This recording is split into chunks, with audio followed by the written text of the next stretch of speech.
welcome everybody back to America's Elite Businesses Up Close and Personal. Yes, I'm the host, Chris Jones, and we're at week 2 at Artrageous. And now we've had one of the owners.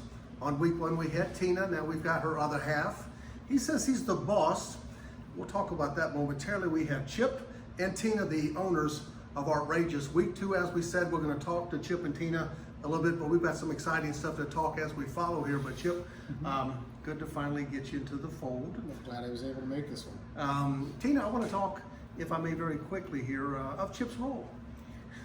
That's what we're teasing about. You know I had to start it like I that. know. What is Chip's role here besides colorful shirts? Well, we are co-owners. Okay, He has wonderful shirts, great. Okay. but he does do a lot of what he calls heavy lifting, because I can't.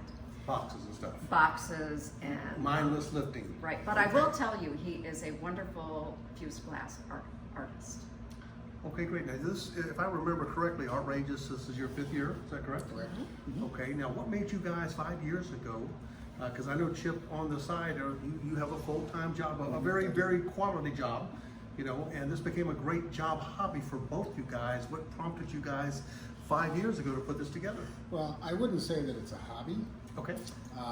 When we got together and decided to do this, Tina had just been partners with another lady up in Wisconsin where we had another studio. Okay. She had been doing some things with clay there and had gotten involved with her and became a partner. We came down here and gave it a run and got some traction, and we decided, you know, it was really difficult to just walk away from something once you just get it started, right? And so we made the commitment to move down here to open us up full time. Okay. And it's not what I would say a hobby, but this is actually an investment on of ours to look at what does our life look like once corporate life ends, right? So this is essentially, you know, something to retire to, because we want to have a business and a lifestyle we want to maintain, and we want to bring art to the community. Because there are a lot of things to experience in here, and I think sometimes when people get a chance to come in and try stuff, they find out that it's really not as big a mystery as everybody thinks it is, especially if they get some training and get some hands-on experience. So that's what we're doing. And that's great too. The reason I mentioned hobby is when you love something, it's like when I played football, when I moved from the college to the NFL, it no longer became practice, it became work. It became something that I eat and breathe, but hobby means it's a heartfelt project and something that you guys will get into. And definitely on the first podcast, we showed everything inside of here. It's just magnificent, the work that's being done on a daily basis. Well, Tina, we have an art show that is coming up here, and we're going to hopefully get some interviews from some of the parents. Parents, why are the parents coming in on this art show? Well, at the end of every week, we have 4 camps, and at the end of every week, we have an art show. And that means that the kids, we display everything that the kids have done. So they don't take the stuff home during the week. Right. They basically leave it here, and then we set it up, and it's set up like an art show. The parents come in, we get a picture, and then they get to explain what they've done and what all of the pieces are. And then we pack it up and they get to take it home. That's an awesome philosophy too. Instead of just packing it up beforehand and giving it to the kids, they get to portray it in the form of an art show.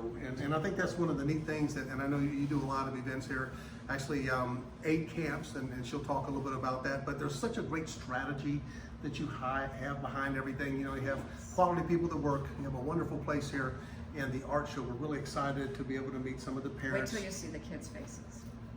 Well, They are so excited. And I was going to say, the thing that I would see, since I'm not here during the course of the camps, I don't get to see what's going on. Right. But I tell you what I do get to see is when the kids get a chance to demonstrate and explain to the parents what they've experienced. Right. It's the look on the parents' faces is even more precious than what the kids are. You see the pride in the kids, but you see a tad bit of astonishment in the faces of the parents of it. A kid can do that. Yeah, so that's kind of a great thing to look at when you see that coming up. And I agree with that because, you know, as parents, we leave our kids a great deal of the time to do kid stuff, to go to school, and this, they get to come and get to see exactly what they've done and the efforts that you put in. We're excited about seeing that. This is our second podcast. Of course, this is Titan Media Entertainment. This is another podcast at Artrageous. We've got the owner, Chip, and we've got Tina with us. Hang loose, we'll be back to see some of the parents.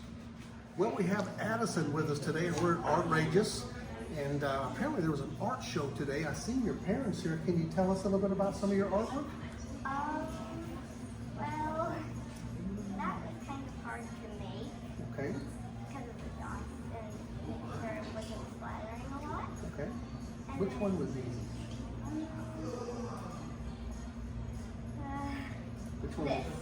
Which one is your favorite? The twin chime. And we just had Addison, and we're at Artrageous, and we're at an art show. We want to thank Addison again for joining us. We'll catch you guys next week.